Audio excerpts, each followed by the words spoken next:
আসসালামু আলাইকুম সুধী দর্শকবৃন্দু, এই মুহূর্তে যারা আপনারা যেখান থেকে আমাদের উপস্থাপনা দেখছেন তাদের সবাইকে আমি আমাদের আজকের আলোচনায় আজকের উপস্থাপনায় স্বাগত জানাচ্ছি। সুধী দর্শকবৃন্দু, প্রতিদিনের মতো আজকেও আমি আপনাদের সামনে মাছ চাষ সংক্রান্ত একটি বিষয় নিয়ে আলোচনা করব। আমাদের অনেক চাষি ভাইরা আমাদের বাংলাদেশ তো মাছ চাষে অনেক সমৃদ্ধ এবং আমরা অনেক ধরনের প্রজাতির মাছ চাষ করি। এখনও পর্যন্ত বাংলাদেশে বেশিরভাগ চাষি হলো কার্পজাতীয় মাছের মিশ্র চাষ করে থাকে। পাশাপাশি এখন বর্তমান সময়ে শিং মাছ, মাগুর মাছ, কই মাছ, তেলাপিয়া মাছ, পাবদা, গুলশা, ট্যাংরা এসব চাষ শুরু হয়েছে। তো দেশি মাগুরের একটি বিশেষ বাজার আছে, দেশি মাগুরের একটু বাজারে বিশেষ চাহিদা আছে। তো আমি আজকে আপনাদের সামনে আলোচনা করব যে দেশি মাগুরটা আপনি কিভাবে চাষ করবেন।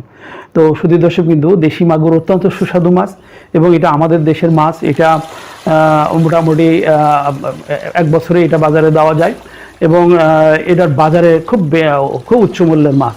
তো দেশি মাগুরটা আপনি যদি চাষ করতে চান তাহলে দুভাবে আপনি চাষ করতে পারেন। একটা হচ্ছে যে আপনি এটা মনোকালচার করতে পারেন, শুধু দেশি মাছ চাষ করতে পারেন 30 শতক, 35 শতক, 40 শতক, বেশি বড় জায়গায় না। আপনাকে এই 20 শতক থেকে 30 শতক পুকুরগুলা ভালো এই দেশি মাগুর চাষের ক্ষেত্রে। এবং আপনার হলো যে আরেকটা হচ্ছে যে মিশ্র পদ্ধতি, অর্থাৎ আপনি অন্য মাছের সাথে সাথী ফসল হিসেবে আপনি এই মাগুর চাষ করতে পারেন।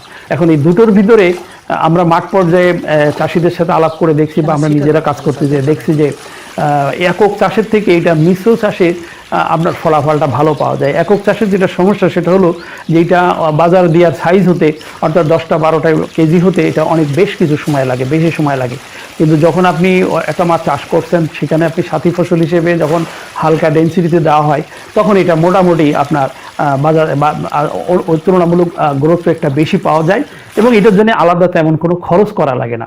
তো আপনার হলো যে আপনি যারা মিশ্র চাষ করছেন, রুই জাতীয় মাছের মিশ্র চাষ এবং প্রত্যেকটা মাছের সাথে আপনি যদি পাবদা মাছ চাষ করেন, আপনি অন্য যে কোনো মাছ চাষ, আপনি যদি তেলাপিয়া চাষ করেন বা আপনি কই মাছ চাষ করেন বা হলো আপনি পাঙাশ চাষ করেন, যে কোনো মাছ চাষের সাথে এটা সাথী ফসল হিসেবে আপনার এটার রেজাল্ট খুবই ভালো হয় এবং এটার খাবার নিয়ে আপনাকে বাড়তি চিন্তা করা লাগে না। যে আপনি যখন মিশ্র চাষ করবেন তখন আপনি যদি নির্দিষ্ট পরিমাণ ছাড়েন তাহলে দেখা যাবে যে আপনাকে কোনো খাবার দেওয়া লাগতেছে না স্পেশালি এর জন্যে।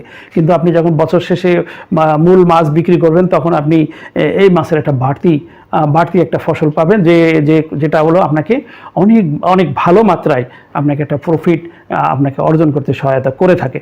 তো এখানে সমস্যাটা কি? সমস্যাটা হচ্ছে যে আমরা বাংলাদেশে দুটো মাছকে নষ্ট করে ফেলতেছি আমাদের হ্যাচারি মালিকদের অদূরদর্শিতা কারণে।